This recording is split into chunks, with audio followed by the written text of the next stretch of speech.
Hey guys, let's get more news about Lakers, but first, don't forget to subscribe and leave your like.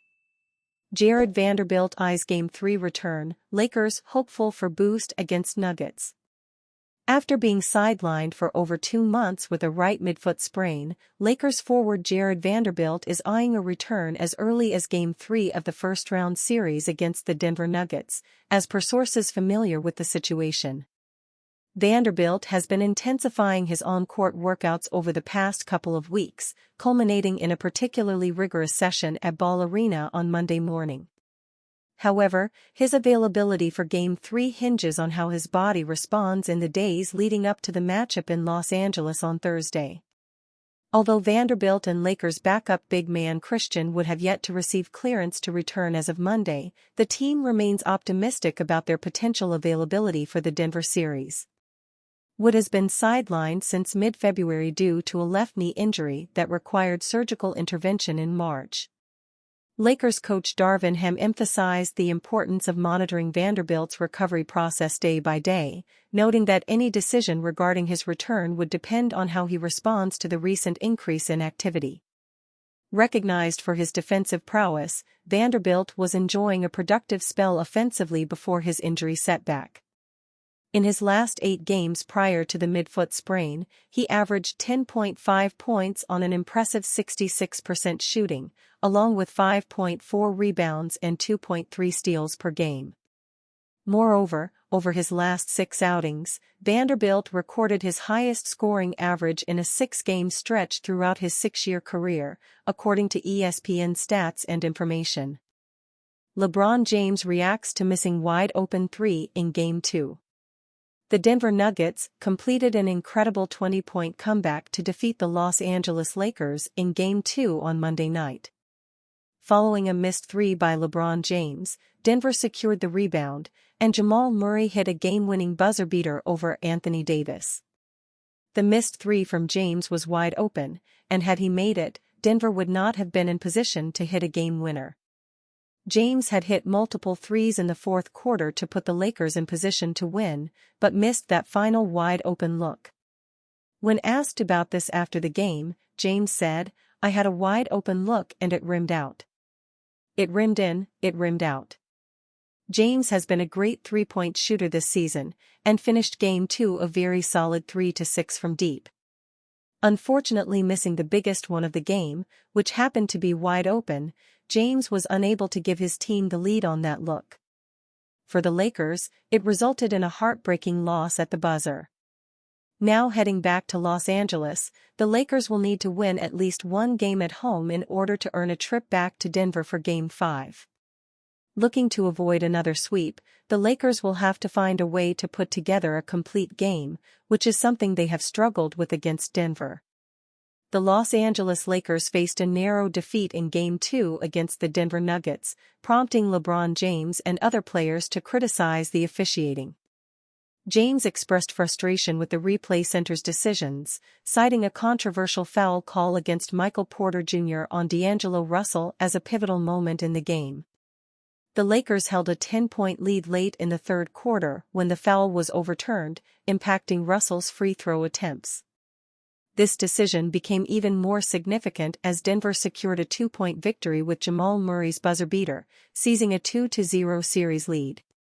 Despite the Lakers' concerns about officiating, they also grappled with Anthony Davis's foul trouble, which limited his impact on the game.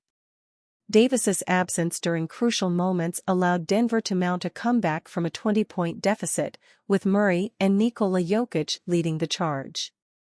As the series heads to Los Angeles for Game 3, the Lakers aim to reverse their fortunes and break their losing streak against the Nuggets. Davis emphasized the importance of winning Game 3, while Russell expressed confidence in the team's resilience. Although the Lakers showed resilience and competitiveness in Game 2, there are areas for improvement, including missed opportunities on offense and defensive lapses. James stressed the need to focus on Game 3 and make necessary adjustments to secure a victory on their home court. Magic Johnson is heartbroken after Lakers lose 10th straight game to the Denver Nuggets. Like countless fans around the world, Lakers legend Magic Johnson was glued to his television last night to watch the Lakers in Game 2 of the NBA playoffs. After giving up a 20-point lead to lose the game, Magic gave a rather disapproving review of the team and described himself as devastated over the final results. "Last night I was so devastated I couldn't even tweet. An unbelievable shot by Jamal Murray, and an outstanding comeback by the Nuggets," wrote Magic on X. While LeBron James and Anthony Davis were quick to blame the referees after the game, Magic blamed the Lakers players themselves for failing to close the deal and get the job done. "The Lakers have nobody to blame but themselves," continued Magic in a follow-up post. "They did everything they were supposed to do but win the game. AD and LeBron both did their part, they got scoring help from Russell, and they still lost. The Lakers looked pretty good in the first half and at one point built up a 20-point lead over the defending champs. LeBron James and Anthony Davis combined for 58 points in the game and both shot over 50% from the field. D'Angelo Russell even poured in a good performance, after dropping 13 on Sunday, with 23 points, 6 assists, and 3 rebounds on 63% from three. In the end, however, none of it was enough to overcome a late-game push from the Nuggets, which ended with a game-winning fadeaway from Jamal Murray.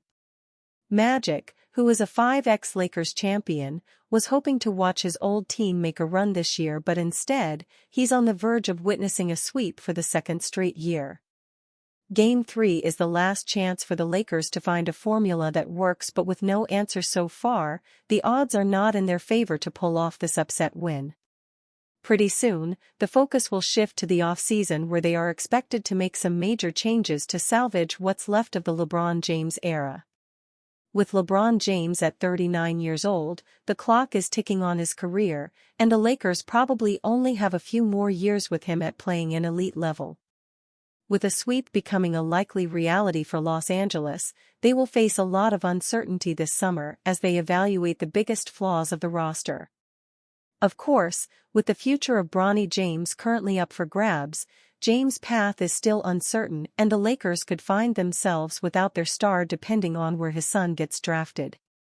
In that scenario, the Lakers might be better off selling everything and starting a whole new rebuild. Even if LeBron and Davis do return and continue their partnership, it won't be enough to close the gap with teams like the Nuggets, Timberwolves, or Oklahoma City Thunder. The only path to victory against those teams is by adding more star power to the roster, either in the form of Trae Young, Donovan Mitchell, or another young and disgruntled scorer on the perimeter. But with such limited assets to work with, the Lakers are at a major disadvantage going forward, and they'll need a lucky break to change their roster in a meaningful way this summer. And you, fan, what do you think of the situation of Magic Johnson? Leave your opinion in the comments.